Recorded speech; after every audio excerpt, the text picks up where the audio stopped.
Hello and welcome back to Tree of Statism. I'm Noel Goodman, and today I'm going to be talking about a marvelous subject. I personally love memes on the internet. Usually the case of how they are born is that someone does something stupid, maybe takes a bad photo or does something stupid in a video, and then a bunch of mean people come and make fun of the stupid thing he did. Sometimes it's better than others. A great example is Shia LaBeouf, who made a Just Do It video. He tried to motivate people over the internet, telling them that you need to do it today. Yesterday you said tomorrow, now's the time. Don't let your dreams be dreams, so on and so forth. A lot of mockery videos, great mockery videos, were made out of this.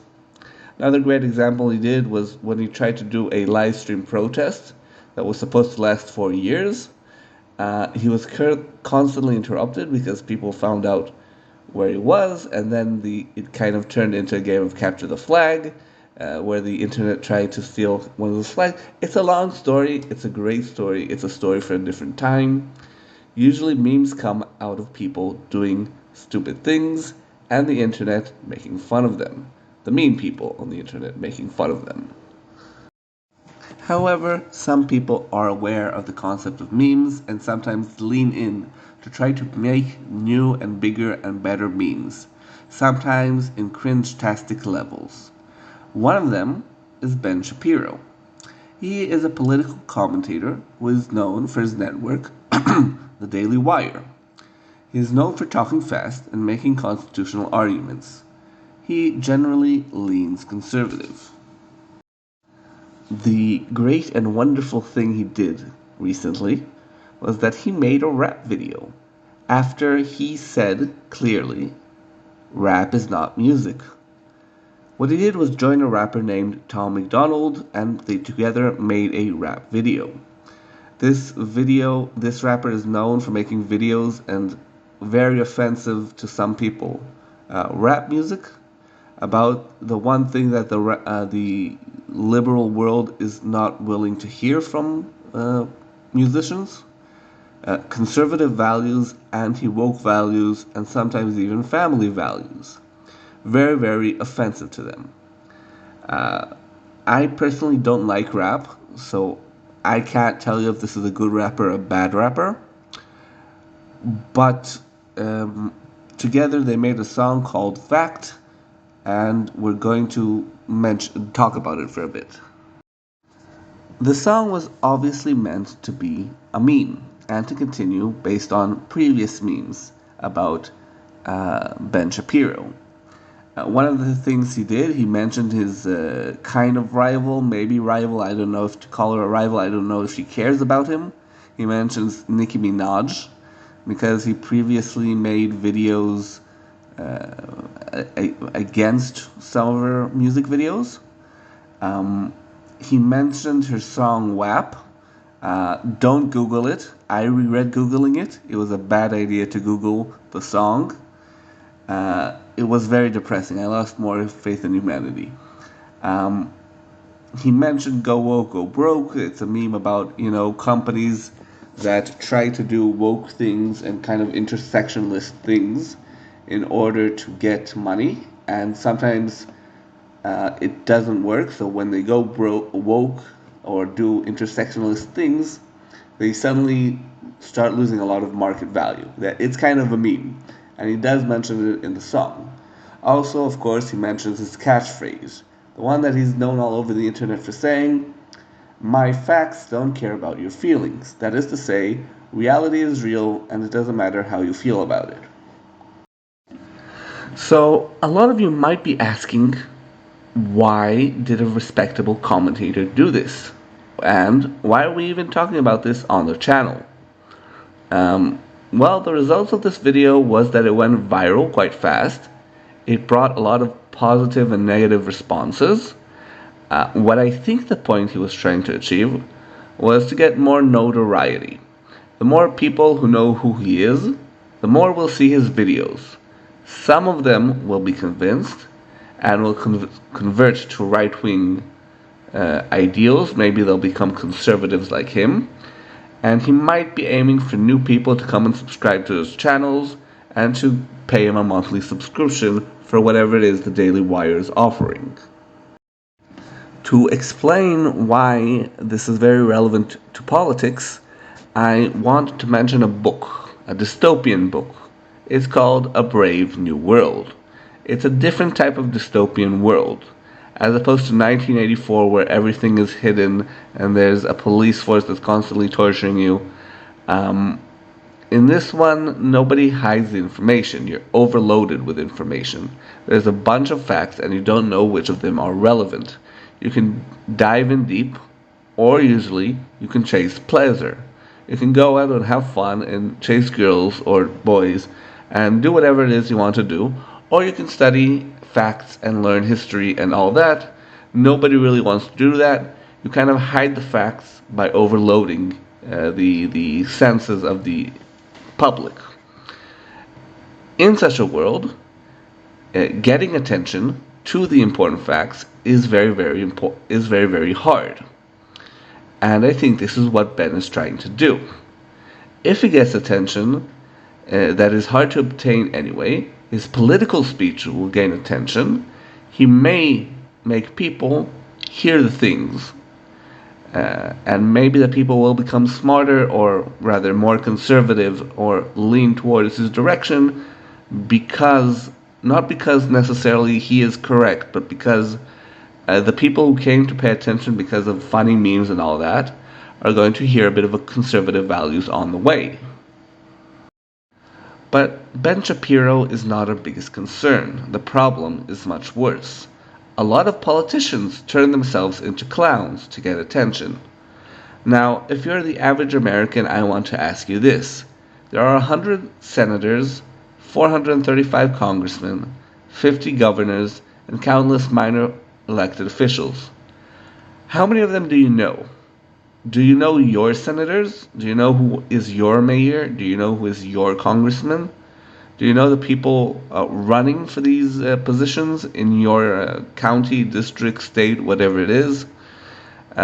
You can usually tell how much a person is paying attention to politics based on the amount of politicians they know, the amount of issues they are aware of. If they are hardly paying attention, they might tell you a slogan or two, they might know a few names, the ones that are constantly being talked about, but they won't know too many of the lesser known or even the medium known politicians, and they won't know a lot of issues that are on the table because they're not paying attention. No politician becomes head of state without being intelligent. However, some of them like to play dumb. George W. Bush was kind of seen as like a very dumb person because he has body language that makes him look childish but lovable. A lot of the things that he did would look absolutely cute if a 5-year-old did it.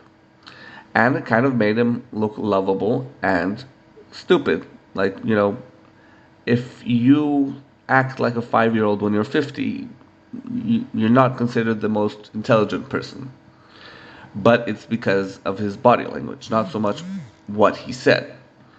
Especially not in the first term. Second term wasn't as good as the first term. Donald Trump is another good example. He speaks in short sentences. The point is that he wants short clips. His speeches are full of short stories and one-liners. He wants people to both post 5-minute, 5-second, and 10-second clips of him.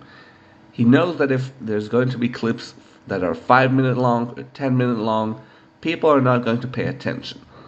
He also knows how to bait the media. He chooses sentences that he knows will raise every red flag possible, so that the media will talk about these sentences. He also places his best sentences with these horrible sentences.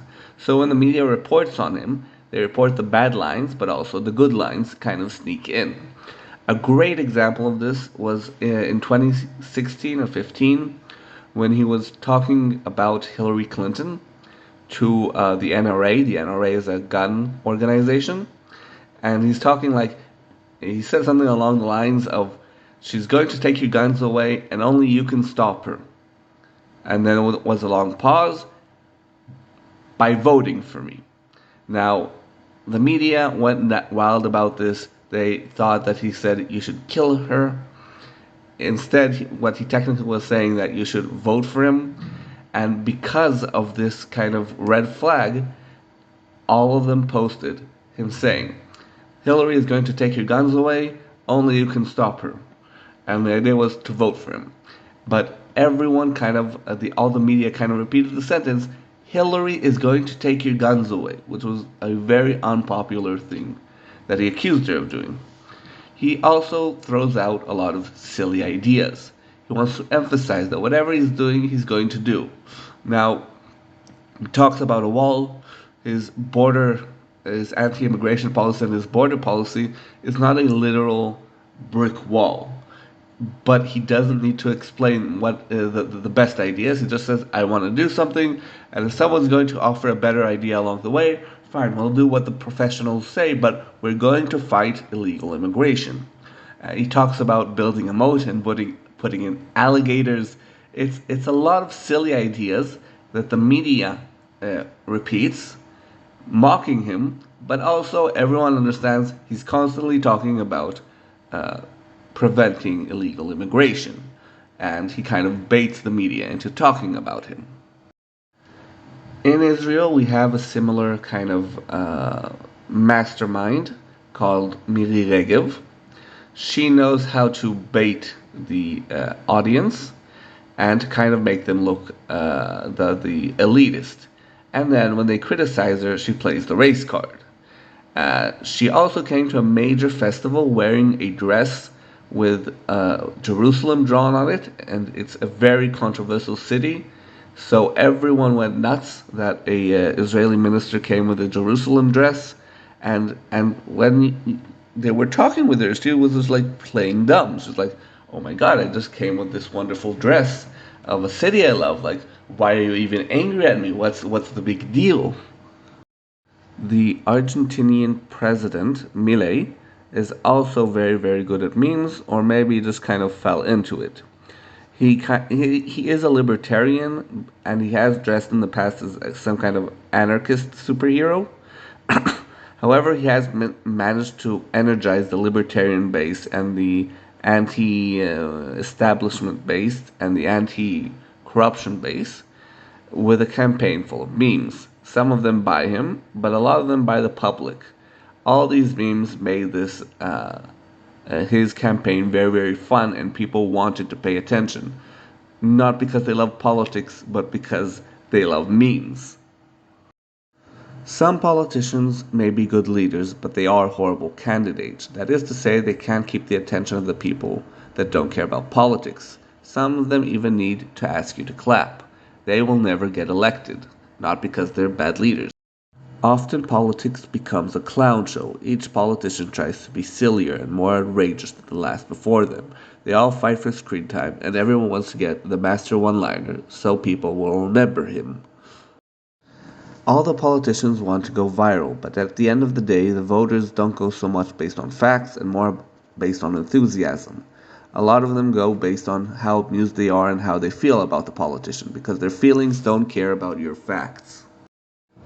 Speaking about your feelings not caring about your facts, we need to remember that this video started with Ben Shapiro rapping, a marvelous video of cringe-tastic levels. I hope he has an album. I hope his next single is metal. What kind of music do you want Ben Shapiro to sing next? If you like this video, please comment, upvote, and subscribe. If you want to help further, go and watch my other videos. And if you like them as well, do the same over there. Also, please share this video and any other video you might think people might take interest in. If you want to support me further, you can buy my book on Amazon, Ancapistan by Noah Goodman. Thank you for watching, and good night.